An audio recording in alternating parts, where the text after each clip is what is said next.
Hi, good evening. It's Robert here. Our Thursday newsletter. Still drinking my after dinner coffee. Always in a rush, too many things to do. Well, the title of the talk today is Who Am I? I actually know who I am, but many people don't. Partly because of coronavirus, and I've got many thousands more people following me, which I get lots of people asking me questions such as, who am I? Am I a doctor? All the other things, what's my qualifications?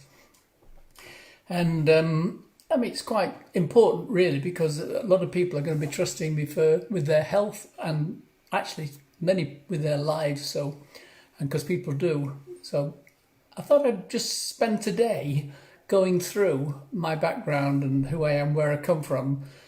Hopefully it'll give you an idea why I'm so passionate about natural health. So for the last 30 years of my life, I'm 74 as you know, I've been helping hundreds of thousands of people throughout the world regain their health and clear health problems that they've got, and that's it really. That's what we do, and that's what I do. I'm helping a 72-year-old lady today that has got many health problems, and she called and asked could I help her, and I can. I passed her on to the health coaches because I don't personally help everybody nowadays. It's just too many people. I have a team of health coaches. So how did I write 30 books on critical health problems that's worked for hundreds of thousands of people? Well, I'm just helping to educate people that pharma drugs don't get them healthy. That's what I'm really doing. And these drugs are not only not helping whatsoever, but they're actually putting them in life-threatening situations because there's side effects of drugs. I have to really understand me, I have to go back a long way to where it all started really. And when I left school, which was 1962, and my education after I left school was to become an electronics technician provided by the company I went to work for, Metropolitan Vickers. And they gave me a chance in spite of not being qualified. And the reason for that is I was able to pass the interview like explaining my knowledge of the electrical system of a motorcycle to the interviewer. And I'd been repairing and riding motorcycles since I was aged 11. It's just one of my passions, not on the roads, of course, on the fields near my house. Anyway, the interviewer realised I had a passionate technical mind, and I have. It's a fact of life. I'm very good at looking at research and reading instructions, and the instructions I read are from studies, good studies by scientists about natural health. So my first realisation in life, sometimes we realise things earlier, but I didn't. It was when I actually left school that being passionate about something will take you a long way. And that's really what I'm trying to inspire into all the people I meet about natural health. So when I left school, I spent my time between 6 months at college and 6 months experience in the different facets of design and manufacturing in a factory. And when I qualified at age 20, I was part of a team commissioning the UK's first digital computers, the AEI 1010, at Metropolitan Vickers in Trafford Park, which Trafford Park in Manchester was the very first industrial estate ever anywhere in the world. And it was just an amazing place. Or it used to be. I'll tell you about that one day. I only stayed once I'd qualified for 12 months because I could see the company with its 26,000 staff and had a poor culture, and it was just doomed to failure. I was watching the unions and the management just crazily driving the place out of business. And so I left and to try my hand at business. So my next realisation was that soon after leaving Metropolitan Vickers, the company failed and ceased to exist. 26,000 people gone, no jobs. And the jobs don't exist anymore. Crazy world. And you would think with thousands of employees very clever educationally, many with PhDs, they weren't collectively intelligent enough, or with enough common sense, as I call it, to save that company. Really, really shame that they've got a history. If you look on Wikipedia at the history and just the things they developed, it's just crazy. But there you go. But the same things happened in the US. GE Electric used to be a fantastic company, and it doesn't exist anymore now. It's just some form of finance company. It's all gone. All those jobs have gone. So it can happen anywhere, and but what we don't want it to happen is in health, because our lives depend on getting a good service from health. Anyway, so I'd left the company and a couple of things happened, but then I got married in 1970. And with my wife Anne and our first child, we moved to North Wales, which is, Wales is another country, by the way, for those who don't know it. It's just by the side of, on the west side of the United Kingdom. And we eventually ended up in a small holding with a wood-burning stove business and heating business. And life was good. We had 3 children eventually, 2 goats, a dog, a couple of dogs actually, 3 ducks and lots of land to grow food. And it was a great 17 years. But in the end, it was blighted by some bad news. And that was my next realization. I received the news that my 62-year-old mother had died suddenly from lung disease. Not long after, my 64-year-old father was diagnosed with cancer, and he died.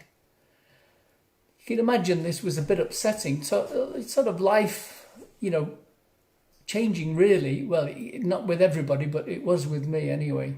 So I immediately set upon researching why the doctors in our wonderful free healthcare system, you must have heard about the wonderful UK free healthcare system, and people mention it all the time, why they had not prevented this from happening. Because I didn't know at the time. I wasn't particularly thinking it, you know what I mean? I was relatively healthy, not as healthy as I could be, but I was relatively healthy, and I just didn't think about the future. As many people don't think about the future, what's going to happen. But I realised that doctors don't tend to get people healthy. In fact, they just look after their disease, treating symptoms and not the causes. Their whole training is decided by the pharmaceutical industry, who brainwash all the information out of doctors' minds that they ever knew that nutrition and lifestyle can cure disease. More to the point, the drugs that doctors are told to prescribe have severe side effects and can actually lead to death. In fact, I know in the USA, I don't know the UK, but the USA, that death by doctor is the 3rd leading cause of death.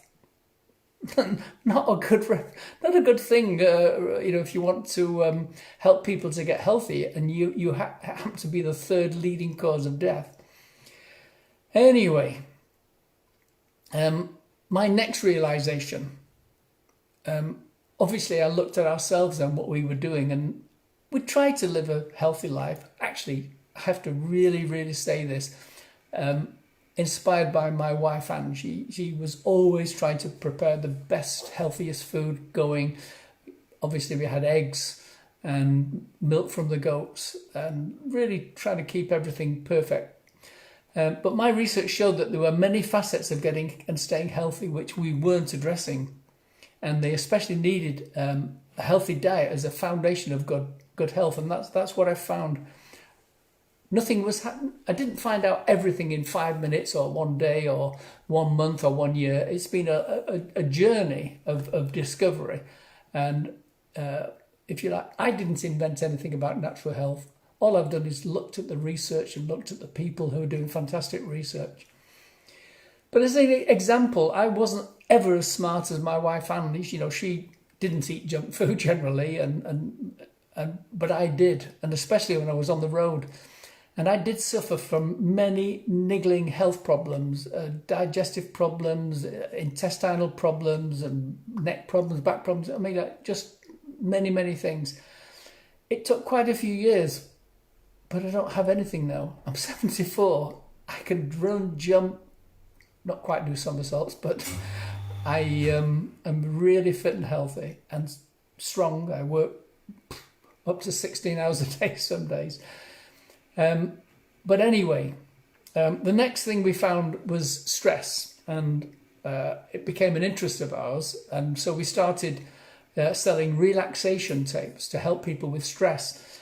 And this was after I'd used one to get rid of my fear of flying. I used to have a terrible fear of flying. I would be sweating, go pale. My wife had to hold my hand going on flights. Really, bad. But one of these tapes just got rid of it all. I learned how to relax, how to take control of myself, and it was really important because I didn't know it then, but I was about to start traveling all over the world doing talks, and sometimes in the USA I would be doing 14 one-night stops, red-eye flight, get to bed for a few hours, up next morning and do another talk in the next city, and never a problem whatsoever, even when we hit turbulence. So they did work. Anyway, we started obviously moving on from there, and in 1987 I invented a smartwatch. You know smartwatches? Yeah. Those are smartwatches now, of course. But I invented a smartwatch, and I called it Stress Watch or Health Watch. We couldn't decide, and I patented it. And the sensors on the watch took signals from the skin, the same as this does, not quite the same, but that was planned with the infrared signals from the sensors. But it took measurements from the skin and displayed stress levels on the watch. So if you were stressed and you looked at your watch and you were at 100, which is super stressed, you could just do some breathing and you would see the numbers come down and down and down. And the more you relax, the more you learn to relax, you could take control of yourself. So you could never really say, oh, I couldn't know what to do with myself, I was so stressed, because you could control it by just breathing and watching the numbers come down. Did I make my fortune? No, I couldn't get people interested. I spent a lot of money, and in the end I had to give up on it. And I let the patent go, which was a more upsetting thing, because if I still had the patent today, with all the smartwatches in the world, I would be very wealthy. But there you go. I can relax out of that because I know how to do it. Anyway, the next development was electronic acupressure. And some of you may already have one of my devices. And it started when we purchased an early model device actually it was a doctor that developed this, Julian Kenyon, MD, in the UK. And Anne used it on her father's arthritic knee. And to be fair, we were super surprised when he was soon able to resume our long walks without a twinge. We used to go rambling long walks. And we were just bowled over that you could actually just find the acupuncture points and treat those points. So this led to the development of the health point. And obviously with my background, it was relatively easy. And this is a lot more advanced and a user-friendly device. And HealthPoint is still in production 30 years later, and we're still selling them, still helping people. In fact, just a couple of days ago, a lady called me for a little bit of extra advice on her macular degeneration, and within days, she'd been getting an improvement on her macular degeneration using the HealthPoint.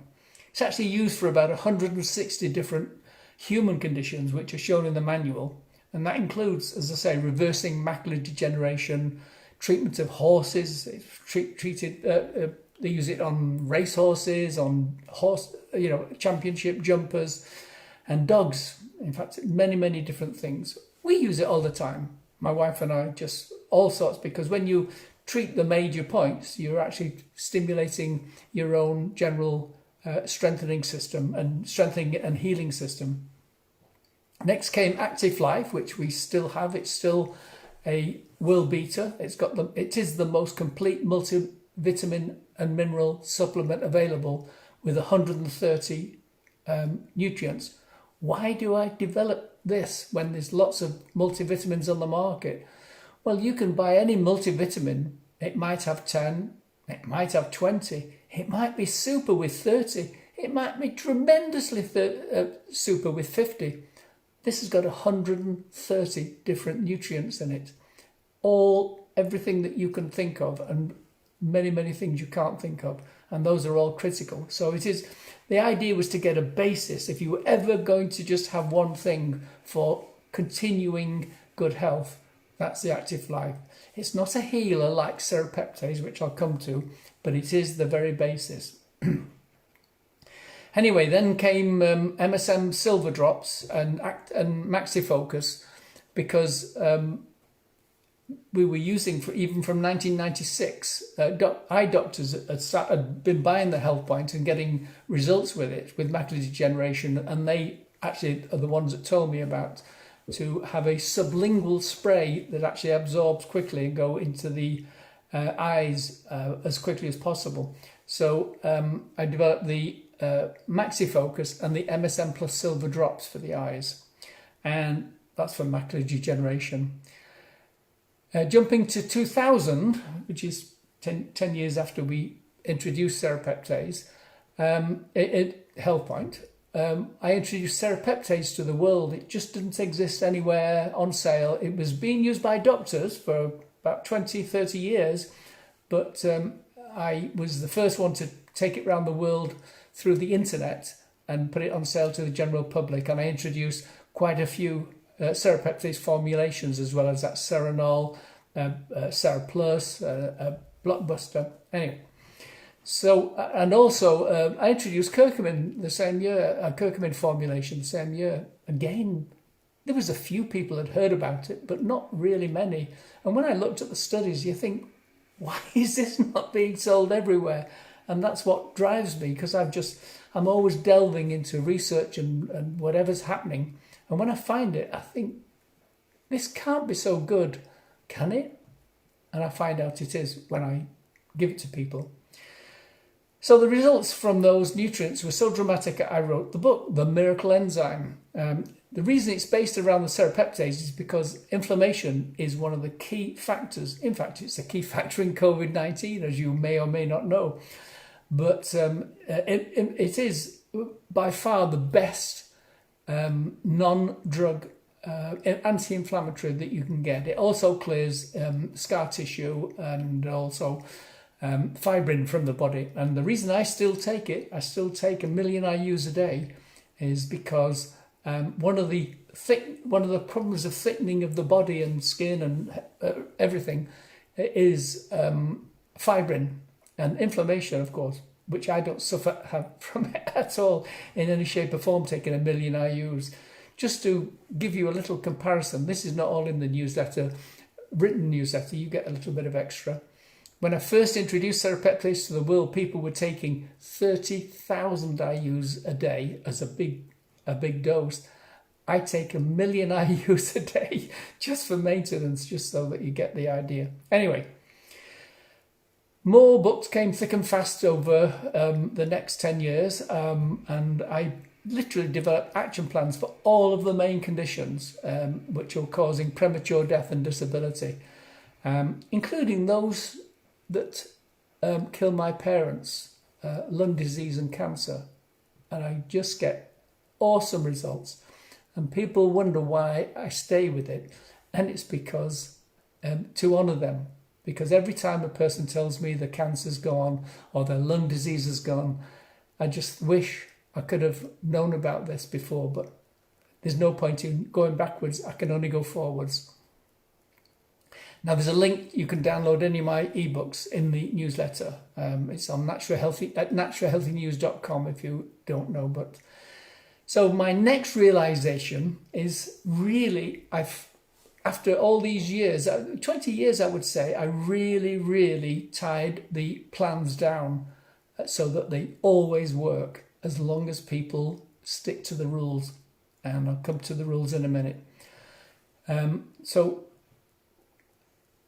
it was how to get healthy from virtually every health problem causing premature death and disabilities.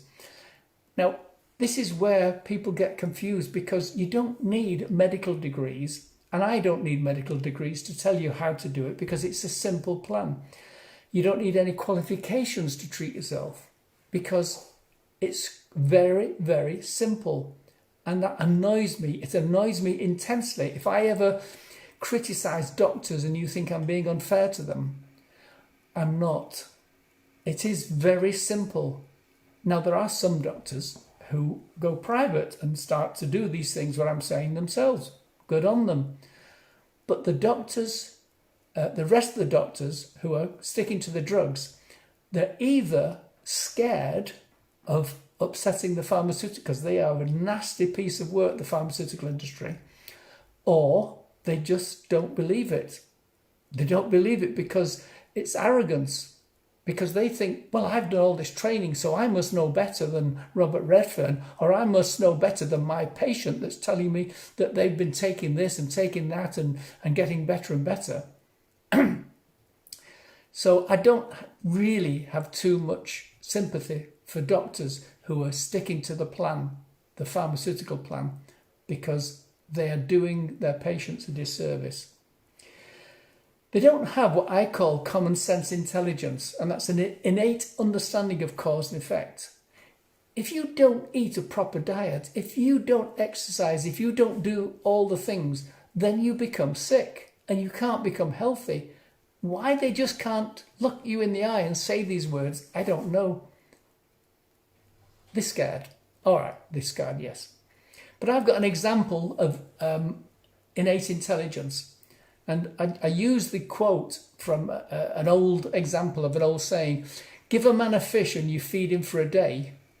Teach a man to fish and you feed him for a lifetime. You must have heard that. Give a man a fish and you feed him for a day. Teach a man to fish and you feed him for a lifetime.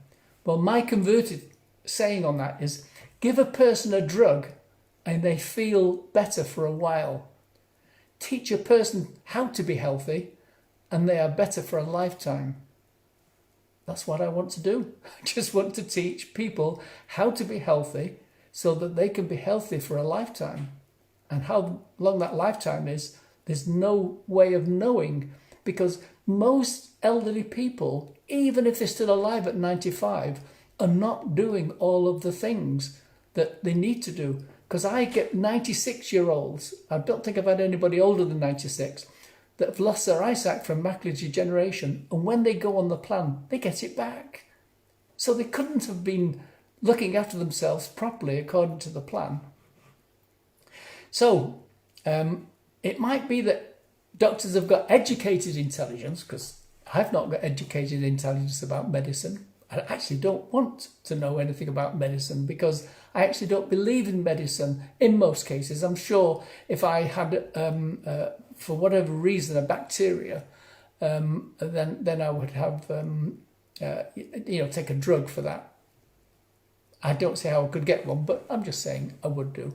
Or if I had a bad cut and it became infected, and I would probably have an antibiotic for that.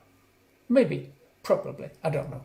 But at least I would make an informed choice on my own, if you know what I mean. Anyway,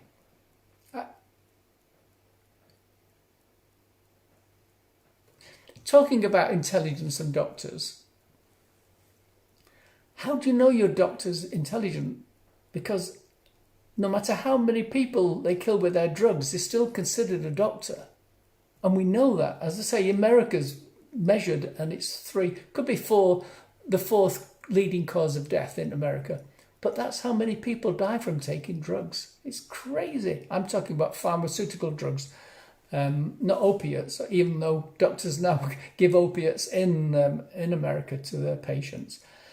I just can't comprehend that they can be credited with intelligence. And my point is that they really, really are just not doing a good job for their patients. So, what is common sense intelligence? Well, to cure any disease, you have to deal with the causes, and that includes stopping eating factory processed foods and drinks. They're not good for you. They're bad for you. Factory process. I know it's convenient to buy it in a packet. I know it's convenient.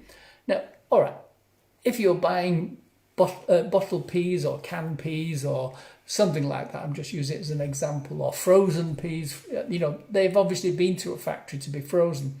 but they're not the same as taking some grains or cereals or anything else, smashing it all to bits, adding some chemicals, putting some or other horrible things with it and selling it to you as food. And same with drinks.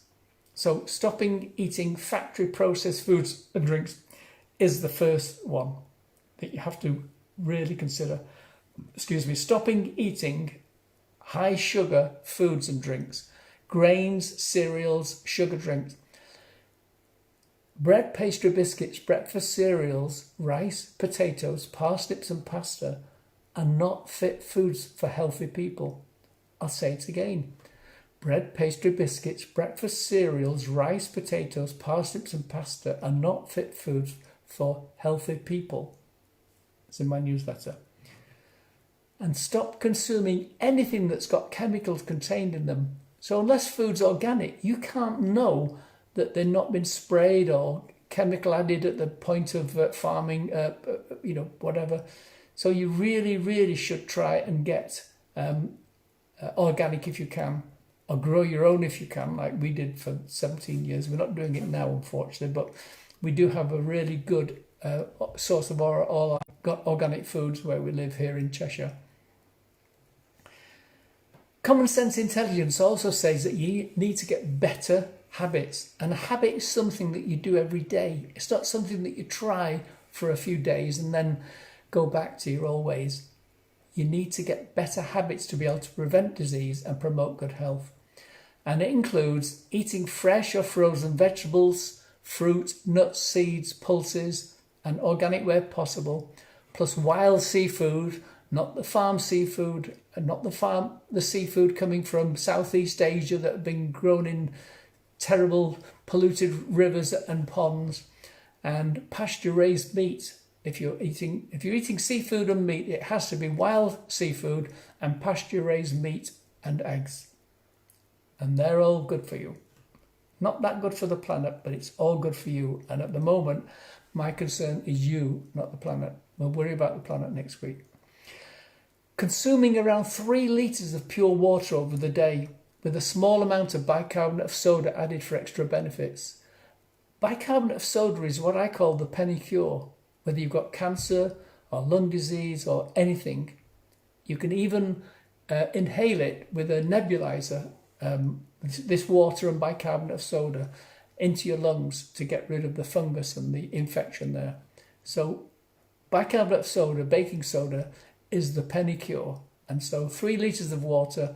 Now, if you struggle to remember all this, a little tip is to get 6 half-litre bottles or 16-ounce bottles of water, put your bicarbonate of soda in it, shake it all up, or maybe put it in a larger bottle, and then if you've still got some water left in those containers or that container at the end of the day, then you weren't drinking the correct amount of water over the day.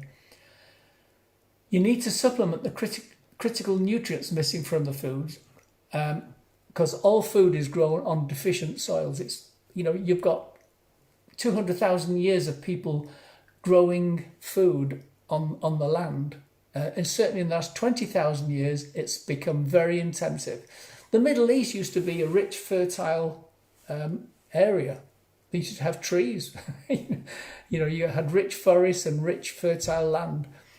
And 10,000 years ago, super intensive farming started. They had huge cities, everything didn't happen 1,000 years ago or even 200 years ago. 10,000 years ago, the Sumerians, for argument's sake, in the area called Sumer, they had intensive farming in huge area. They were watering it with mountain water as well to keep it going. They didn't to begin with, but then they did. And the mountain water had lots of salt, which also was causing problems in the soil. So you have to supplement it. That's why I've got the Active Life with 130 nutrients, so you'll get everything you need. Next, walking for more hours in a day than sitting down. I stand for at least 8 hours a day, if not more. And I don't sit down for more than 3 hours. I'm sat down now just because it's just easier rather than standing in my office. jumping around, because I was jumping around too much, my wife told me when she looked at the videos. So you need to sit down for no more than 3 hours a day, and walking or laying down, but not sitting down. It's really bad for you. I know the couch potatoes are going to welcome that, because you mean I can lay down on my couch? My wife told me to stop laying down, but it's actually better than sitting down, because when you're sitting down, your circulation is really poor. Last but not least, breathing correctly, which I told you about with the stress watch that I developed, and that taught you the effects of breathing, because when you've got a high figure of stress on your stress watch, you haven't got one now, of course, but you get something similar. I'll tell you about that in a second. When you breathe correctly, everything works better. You get better oxygenation, your circulation works better all the way around the body, the capillaries dilate, everything works much better. So do breathe, learn to breathe properly, and do it all the time. There's lots of herbs and spices, nutrients that help us back to health, and I have some of them. You can get some in your food and some from supplements. The point is, there's many things that can be effective, and you shouldn't, look at them. You should look at them all. Actually, you shouldn't miss out on anything, because this isn't in the newsletter. I don't think the next 30 years is going to be a very nice time compared to the last 30 years. And so we need to be healthy. We need to be physically strong to deal with what comes along. So it's a good enough reason to be super healthy. I'm 74. I will still be here at 104 unless they pop me off, the pharmaceutical industry. And I want to be fit and strong. My hero is 107, and he still runs 13-mile marathons for charity. 13-mile marathons for charity, 20 kilometres for the Europeans. That's, he's amazing. And he eats just a very, very basic diet, very simple but healthy diet. So my qualifications are, I'm passionate about being super fit and healthy and sharing it. I'm passionate about researching the studies that prove that nutritional and lifestyle changes for good health are the way forward. And I'm passionate about exposing the pharma medical cartel for the danger they are. They are now becoming even more dangerous with their worldwide plan to vaccinate everyone with their dangerous drugs. I don't know how it's all going to pan out, but all I'm saying is get healthy no matter what happens. And remember, if the pharma cartel, medical cartel, and that includes the doctors that work for them, were fit and proper to look after your health, then why is there so much sickness and disease in the world? Because there is. There's a heck of a lot. So many people are dying. Half the population die of some terrible disease before they're 75. So that's a pretty good example. But more to the point, why are they continually fined billions of pounds in the UK for fraud, for killing people and seriously harming many more people? This is not a theory. You can look it up on the internet and by the official sites as well. Even Wikipedia says it, and that's unusual because Wikipedia is a deep state actor. But on that one, they just cannot deny it at all, actually. They're an evil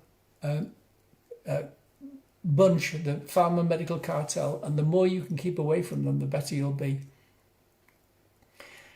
They are trying to get draconian laws out to make us all have this virus.